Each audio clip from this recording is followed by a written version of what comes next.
ଆଖିରେ ଲୁହକୁ ଆଖିରେ ଧରି ମୁଁ ବାଟ ଚାଲୁଅଛି, କେଜାଣି କେମିତି ଲାଗୁଛି ସେଇ ସପନ ମୋର ମନ ରାଇଜରେ ଘୂରି ବୁଲୁଛି, ସେଇ ଅଜଣା ମନର କୋହକୁ ନେଇ।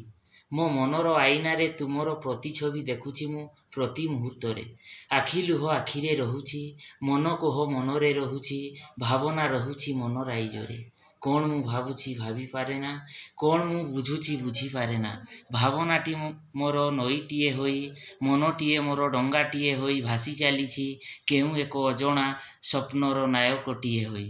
ଆଖିରେ ଆଖିଏ ସପନ ନେଇ ଦୁଃଖ ଭରା କାହାଣୀକୁ ହୃଦୟରେ ସାଇତି ରଖିଛି ଏକ ଅକୁହା ପ୍ରେମର ଗୀତି। ମୁଁ କ'ଣ ଆଉ ଆଗକୁ ଆଗେଇ ପାରୁଛି?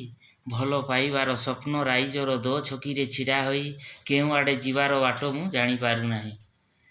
ଏ ଜୀବନଟା ଯଦି ହୁଏ ଏକ ରଙ୍ଗମଞ୍ଚ, କେଉଁ ଭୂମିକାରେ ଅବତୀର୍ଣ୍ଣ ହୋଇ କେଉଁ ଭୂମିକାରେ ଅଭିନୟ କରିବି ମୁଁ ଜାଣିପାରୁନି।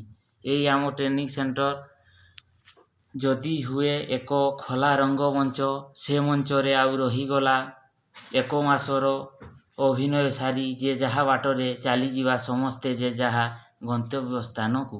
କିନ୍ତୁ ସମସ୍ତେ ଏଠି ଛାଡ଼ି ଯାଇଥିବା ସ୍ମୃତି ସମସ୍ତଙ୍କର ମନ ଆକାଶରେ ତାରା ଭଳିଆ ଝଟକୁଥିବ, ଏକ ନିଛାଟିଆ ନିରୋଳା ମୁହୂର୍ତ୍ତରେ ସପନ ପରି ଆସୁଥିବ। ରାଗ ରୁଷା ଅଭିମାନ ଭିତରେ କେତେ ଯେ ଭରି ରହିଛି ଭଲ ପାଇବାର ସ୍ନେହ ମମତାର ସମ୍ପର୍କ। ସେ ସ୍ନେହ ମମତାକୁ କ'ଣ ରାଗ ରୁଷା ଅଭିମାନ କ'ଣ କିଛି ବି କରିପାରିବ?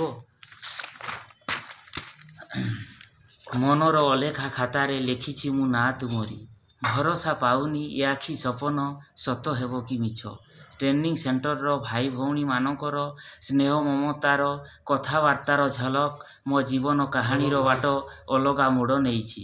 ତାକୁ ମୁଁ ଭୁଲି ପାରୁନାହିଁ। ମୋ ଜୀବନର କାହାଣୀ ଯଦି ହୁଏ ଏକ ବହି, ଟ୍ରେନିଂ ସେଣ୍ଟରର ରହଣୀର ପୃଷ୍ଠାଗୁଡ଼ିକ ଏକ ସ୍ନେହ ମମତା ପାଇଥିବା ଏକ ନିର୍ଜୀବ ଦେହରେ ଏକ ଜୀବନ ରାହାର ପ୍ରତିଛବି ଦେଖିପାରୁଛି ପ୍ରତି ମୁହୂର୍ତ୍ତରେ। ଏକ ସ୍ନେହ ମମତା ଭିଜା ସୁନେଲି ସ୍ୱପ୍ନର ଦୃଶ୍ୟ ପ୍ରତିବିମ୍ବିତ ହୁଏ ମନର କାନଭାସରେ। ଜୀବନଟା ଯଦି ହୁଏ ଏକ ବହି, ଜୀବନ ବହିର ସାରା ପୃଷ୍ଠାଗୁଡ଼ିକ ମଧ୍ୟରୁ ଏଇ ଟ୍ରେନିଂ ସେଣ୍ଟରର ପୃଷ୍ଠାଗୁଡ଼ିକରେ ଏକ ସ୍ନେହ ରାଗ ରୁଷା ଏକ ନିଛକ ପ୍ରତିଛବିର ଆଙ୍କି ହୋଇଯାଏ ମୋ ହୃଦୟର ନିଭୃତ କୋଣରେ। ଧନ୍ୟବାଦ। ଏଟା ତ